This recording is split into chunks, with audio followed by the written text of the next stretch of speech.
What is karma? The word karma means action. It's from the Sanskrit language, but is more associated with the laws of cause and effect. Karma is a natural and universal law. Karma is not a phenomenon that is created by a supreme being, nor is it revenge or retribution being doled out to your enemies as payback. It's not revenge. Therefore, Almighty Zeus does not throw thunderbolts at your enemies on your behalf. Karma is being created all the time. Karma is brought forth by actions of our body, speech, and mind. Through the physical body, by what we do to ourselves and others. Through our words, the speech and expressions we choose to use. And thoughts, our intentions and mental processes. As it is written, as a man thinketh, so shall he be. There are three types of karma: positive, negative, and neutral. Positive karma, things we do to benefit ourselves and others through compassionate acts. This is almost self-explanatory and is an innate part of our true nature. It is only when we are confused by ego and other mental distractions that we fall away from this. Negative karma, caused by actions we do to harm others by our actions, speech, and thoughts. Keep in mind, whatever karma you create will cause you to be the sole benefactor of it. One misunderstanding about negative karma is that when you do harm to someone else, it is the result of their negative karma ripening, when in fact, it is these current negative actions that you are committing by your negative acts upon them, which only serve to create your own karmic debt, and at some future point will fall upon you. Moreover, quite the opposite. When you cause favor for others or demonstrate compassionate acts, the resulting future positive karma will also fall upon you. This law does not change. Neutral or indeterminate karma is derived from an action that is never to ripen as experience. This means that such an act neither has external effects that would ever ripen as experience, nor shape the mind of the performer in such a way that will ever ripen as experience. Karma itself is a responsive force and is always active. It results as a direct manifestation of our intentions, thoughts, and actions. The karmic effects are always like in nature and has even been expressed by the laymen and religious practitioners throughout the ages in a variety of ways. For example, you cannot plant an apple seed and expect to grow plums. No matter what you do or how many random acts you take, the result will still be apples. How long does the process of karma take to manifest? Karma is not always instantaneous, nor will you always see a result right away. This could go from minutes to days or even years into the future, possibly further. Whatever karmic conditions you create, they are stored within your mental continuum. There is no act, thought, or intention that goes unrecognized or without being recorded. The truth is, you have no idea how many events, whether negative or positive, you created and how the pending karma may manifest. It's always best to focus on the present moment and what you are thinking, saying, and doing right in the now, utilizing the energy of mindfulness to aid you in remaining positive while engaging body, speech, and mind. It is likely that when we have created karma that we've accumulated, we were not aware of what we were doing or the forces we were invoking at that time. It is because of our ignorance that we may have fallen into the trap of creating future misfortune for ourselves.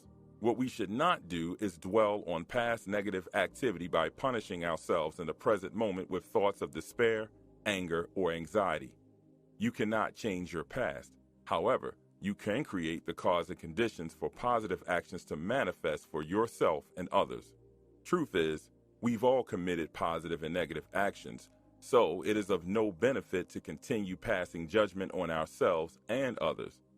This appears all too simple, but for some reason we have not yet appeared to master it. Karma is something we've always known about, and this has been demonstrated throughout time. For example, more common people say, "What goes around comes around," and people of the Christian faith use a different saying, "As you sow, so shall you reap." The law of karma requires us to take personal responsibility about what we are doing in the present moment throughout our lives. When practicing right action, you are creating the conditions for your own life and how they unfold. The conditions of your life may not be favorable in the present moment, and you may not be able to discern what series of events led you to be in this position.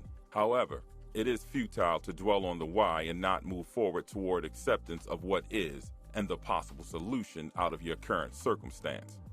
Sometimes you find that you are in a bad spot in life when nothing appears to be going right and one bad thing after another persists. This is not the time to despair because these events are only temporary and are not everlasting. This is understood through what is called the law of impermanence. Simply put, the law of impermanence is the universal law which implies that no phenomenon persists eternally and all things are subject to the nature of change. Karma in itself is not fatalistic. It is not something that is predetermined. It can be changed through the right action and thoughts. You are not doomed. You can change your karma, thereby changing your future. Karma, while appearing static, is also malleable, as with all aspects of our existence. In any situation you are in, there are always three solutions that can be applied. 1. Surrender. Surrender by totally accepting your current situation and all contained within it. By practicing this high level of acceptance, you not only eliminate your internal struggle, but may even experience a resulting deep and profound inner peace. Number 2, you could take action to bring about a significant change in your situation by eliminating the unfavorable circumstances and creating a more workable setting. Number 3, you could choose to leave the situation altogether, remove yourself from the current negativity by simply separating from the source of it all. When you have negative experiences, they often promote growth from within your character as you find more skillful means to transcend from them. Accepting what has happened and learning from it is an example of dealing with a situation in a skillful way. Complaining about a situation or reacting anxiously is an example of dealing with situations unskillfully and will only set actions in motion to create more negative karma. Observing karma in an unskillful way will only result in a negative experience for the individual who chooses to do so. For example, celebrating the negative karma of another by stating they got what they deserve does not necessarily make it true, but in fact may have just been an opportunity that is presenting itself to you to provide a chance for you to demonstrate compassion to the individual that is suffering.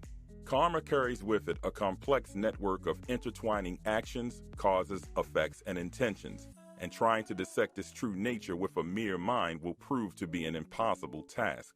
It is through development of mindfulness, insight, mental discipline, and higher wisdom that can deliver us to a direct experience and complete understanding of karma. For now, it is beneficial just to try to be positive and commit the totality of our physical actions, words, and thoughts to promote prosperity within ourselves and others.